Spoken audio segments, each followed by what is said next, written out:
Corona काल के दौरान हर किसी को परेशानियों से दो चार होना पड़ा, जिसका असर अब तक भी लोगों की जिंदगियों पर दिखता है।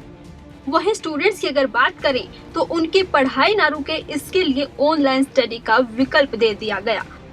लेकिन जो बच्चे पूरी तरीके से स्वस्थ नहीं हैं, जिनका शरीर सक्षम नहीं है कि वो अपने डेली रूटीन के काम खुद से कर सके, उन्हें और उनके माता पिता को ज्यादा परेशानियां उठानी पड़ रही हैं। जिसके लिए हरियाणा शिक्षा विभाग ने कोरोना काल में घर पर ही रहने वाले बच्चों को एक्टिव करने के साथ साथ उन्हें शिक्षित करने के लिए एक मुहिम चलाई, जिसके तहत अंबाला में जिला प्रोग्राम कोऑर्डिनेटर सुधीर कालड़ा के दिशा निर्देश पर स्पेशल टीचर्स ने बच्चों के घर पर जाकर काउंसलिंग की।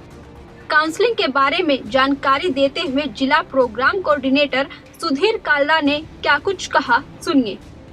जो है 12 जुलाई को मैंने एक मीटिंग ली थी स्पेशल टीचर्स की। उस मीटिंग के अंदर हमने बात रखी थी कि कोरोना के कारण से लगभग 1.5 साल से हमारे स्कूल बंद हैं और बच्चे जो हैं वो मानसिक परेशानी का भी शिकार हैं, और जो हमारे स्पेशल बच्चे हैं जो घरों में रहते हैं वो तो उनके लिए तो जो स्थिति है वो और भी ज़्यादा ख़राब है।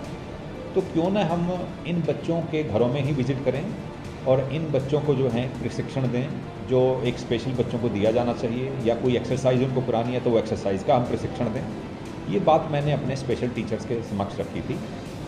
हालांकि इस तरह के कोई ऑर्डर नहीं थे सरकार की तरफ से, लेकिन उन टीचर्स ने भी इस बात को जो है सहर्ष स्वीकार किया और उन्होंने कहा कि ठीक है जी, हम इन बच्चों के घरों में विजिट करेंगे और जो भी इन बच्चों की रिक्वायरमेंट होगी, जिस तरह की भी ट्रेनिंग की रिक्वायरमेंट होगी वो हम इनको देंगे।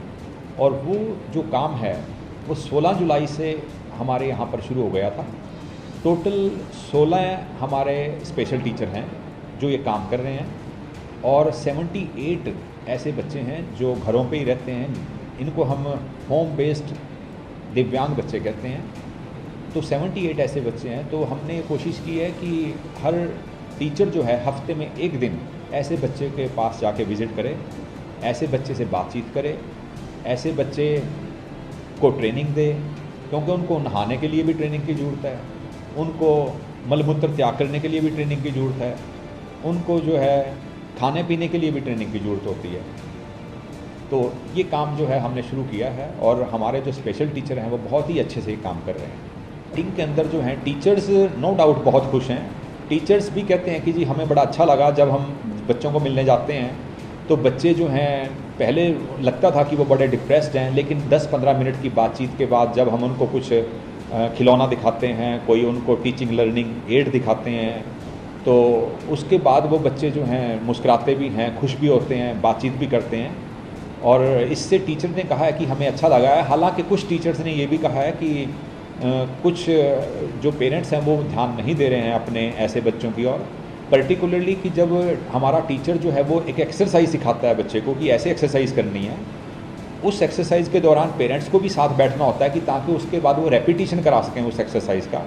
लेकिन कुछ जो हमारे पेरेंट्स हैं, टीचरों ने मुझे बताया है कि वो पास बैठते भी हैं लेकिन फिर उसके बाद एक्सरसाइज की रेपिटेशन नहीं कराते, और कुछ पास ही नहीं बैठते, यानी सीखना ही नहीं चाहते कि इन बच्चों को जो है कि बाद में क्या एक्सरसाइज करानी है।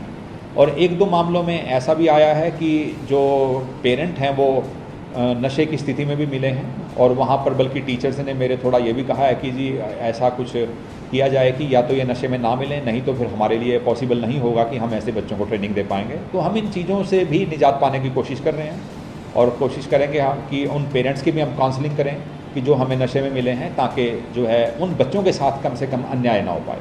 खबरें अभी तक डिजिटल के लिए अंबाला से संवाददाता पंखिल वर्मा की रिपोर्ट।